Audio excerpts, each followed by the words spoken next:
Bugun Guliston tumani Boyovut xo'jalik, Boyovutlik alanga fermer xo'jalik dala maydonida turibmiz. Bugun Guliston tumanida chigit ekish seminar o'tkazdik.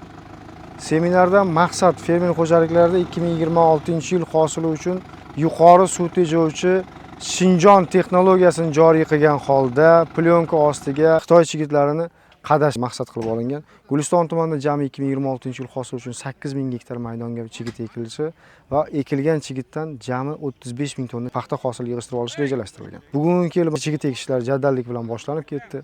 Mana ko'rishingiz mumkin, suv tejash texnologiya joriy qilgan holda mana shu fermer xo'jaligining dala maydonida 2026-yil hosili uchun suv tejash texnologiyalarini Fayzli Tong tomchisi firmasi bilan birgalikda dala maydoniga joriy qilingan maydonda bugun plyonka ostiga Xitoyning Xinzulo 87 navli chigitni ekishlari amalga oshirilmoqda. Bu texnologiyani joriy qilgan holda paxta yetishtirganda eng kamida bugungi kunda fermer xo'jaligining dala maydonida 65 sentner hosil olish rejalashtirganmiz.